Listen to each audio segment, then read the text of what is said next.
Halo semuanya, Assalamualaikum warahmatullahi wabarakatuh. Sebelum masuk ke materi, ada baiknya saya akan menyampaikan sebuah pantun. Bunga rafflesia mekar merona, tumbuh subur di dalam rimba. Izinkan saya menyapa Buana, merangkum materi bahasa Indonesia. Perkenalkan, nama saya Muhammad Abdul Lutfi dengan NPM G1 di 024031 berasal dari Universitas Bengkulu. Pada kesempatan kali ini, untuk memenuhi tugas ujian akhir semester mata kuliah Bahasa Indonesia yang diampu oleh Bapak Dr. Normanzah SPD MPD, saya akan merangkum materi perkuliahan dari pertemuan awal hingga akhir. Materi yang akan saya sampaikan sangat komprehensif, mulai dari hakikat sejarah bahasa kita, bagaimana bersikap dalam berbahasa yang baik dan benar, teknik menulis akademik, hingga menyusun proposal dan laporan penelitian yang baik, yang sesuai dengan penulisan yang benar. Tanpa berlama-lama lagi, mari kita masuk ke pembahasan yang pertama.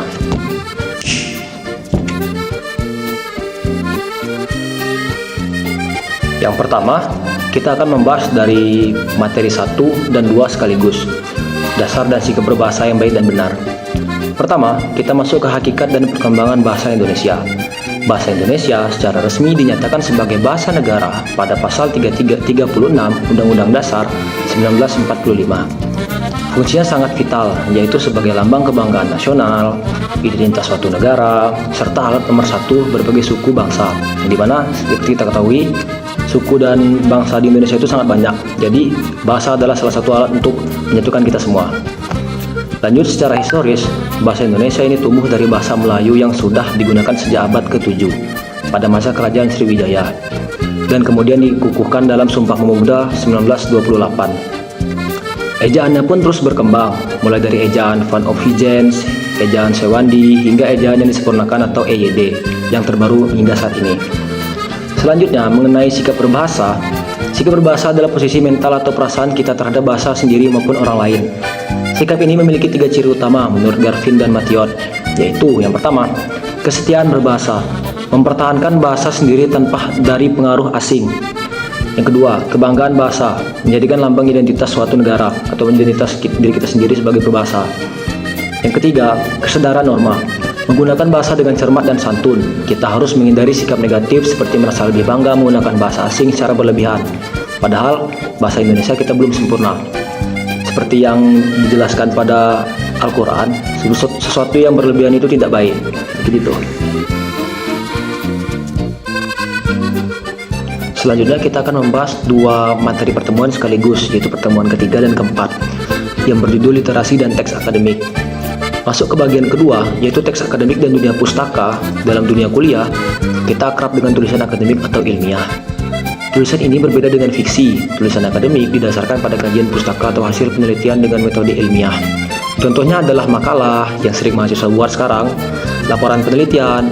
Memang tidak semua laporan penelitian itu dibuat oleh mahasiswa, tapi untuk jurusan seperti saya, teknik elektro, itu perlu untuk membuat laporan penelitian. Selanjutnya ada skripsi hingga artikel jurnal. Untuk mendukung tulisan yang berkualitas, kita perlu menjelajahi dunia pustaka digital.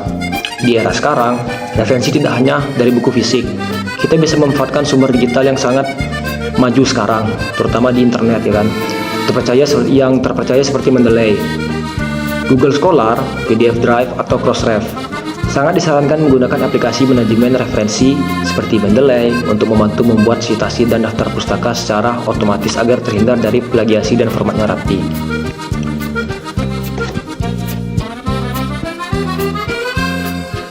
Selanjutnya, kita akan masuk ke dalam pertemuan 5, 6, dan 7 yang akan dibahas secara bersamaan, yaitu dengan judul presentasi dan proposal kegiatan. Setelah bisa menulis, kita harus bisa menyampaikan melalui presentasi ilmiah. Presentasi ilmiah adalah komunikasi lisan untuk menyampaikan gagasan akademik. Ada 3 komponen kunci agar presentasi sukses.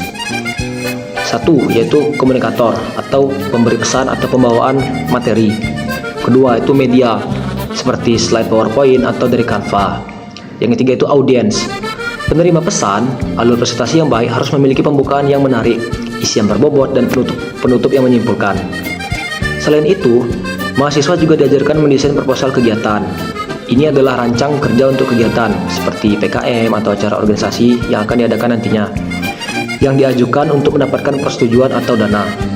Sistematikanya meliputi judul, pendahuluan, gambaran umum, rencana usaha, metode pelaksanaan, hingga biaya dan jadwal kegiatan. Proposal kegiatan fokus pada perencanaan event atau membuat produk atau jasa. Selanjutnya kita akan masuk ke pembahasan selanjutnya tentang materi ke-11 sampai ke-15, karena pertemuan 11 dan 15 ini hanya satu materi. Baik, pada judulnya itu metodologi penelitian dan artikel ilmiah. Sekarang kita masuk ke segmen ini yang berupa inti dan yang paling padat materinya, yaitu pertemuan 11 dan hingga 15 mengenai laporan penelitian dan artikel ilmiah. Bagian ini sangat penting karena menjadi bekal utama kita dalam mengerjakan skripsi nanti sebagai mahasiswa. Pertama, kita harus paham dulu apa itu penelitian. Menurut Sugiono dan Arifin, penelitian bukan sekedar bertanya, tetapi adalah cara sistematis untuk mencari jawaban atas masalah dengan metode ilmiah. Metode ilmiah itu harus rasional dan empiris dan sistematis. Prosesnya pun tidak sembarangan. Mengutip Creswell, siklus penelitian dimulai dari 1. Mengidentifikasi sebuah masalah, 2. Melakukan tinjauan kepustakaan, 3. Mengumpulkan data, 4. Menganalisis dan menginterpretasi data, 5. Hingga akhirnya menyusun laporan. Dalam materi perkuliahan ini dijelaskan secara rinci mengenai pembagian metode penelitian. 1. Penelitian kuantitatif. Penelitian ini bertujuan untuk menguji teori dengan data angka. Jenisnya beragam, antara lain eksperimen. Cirinya adalah memberikan perlakuan atau treatment untuk melihat pengaruh antar kelompok. Yang kedua, survei, mendeskripsikan tren populasi tanpa memberikan perlakuan. Yang ketiga, korelasi, mencari hubungan antara variabel, sistematikanya sangat ketat. Dimulai dari pendahuluan yang berisi latar belakang masalah, lalu ada hipotesis atau dugaan sementara, dan analisis data menggunakan uji statistik seperti uji T atau ANOVA. 2. Penelitian kualitatif. Berbeda dengan kuantitatif, penelitian ini bertujuan mengeksplorasi makna dan mengembangkan teori. Datanya bukan angka, melainkan narasi. Jenis-jenisnya meliputi 1. Etnografi, mempelajari budaya dan pola perilaku sekelompok orang. 2. Fenomenologi, menggali makna mendalam dari pengalaman hidup seseorang. Dan 3. Studi kasus, meneliti kasus secara mendalam dengan mempelajari latar belakang dan interaksinya dalam kualitatif. Penelitian adalah instrumen utama. Analisis datanya dilakukan melalui reduksi data, display data, hingga menarik kesimpulan. Uji keabsahan datanya bukan dengan statistik, tapi dengan triangulasi dan perpanjangan pengamatan. 3. Penelitian pengembangan R&D dan PTK selain 2 di atas. Materi kita juga membahas Research and Development atau R&D.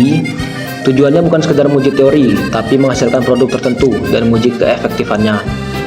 Ada juga penelitian tindakan kelas PTK yang bertujuan memperbaiki masalah di kelas melalui siklus perencanaan, tindakan, observasi, dan refleksi. Setelah data terkumpul, data dianalisis, kita wajib menyusun laporan penelitian. Struktur umumnya terdiri dari 5 bab. Bab pertama atau berisi pendahuluan, yang dimana pendahuluan ini berisi latar belakang dan rumusan masalah. Bab kedua, tinjauan pustaka, menjelaskan desain, populasi sampel, dan instrumen. Bab keempat, hasil dan pembahasan. Ini bagian terpenting.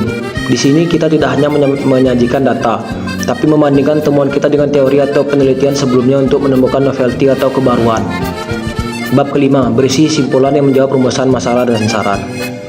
Nah, terakhir, laporan tebal tersebut diringkas menjadi artikel ilmiah untuk dipublikasikan. Artikel ilmiah jauh lebih padat, biasanya 10-20 halaman.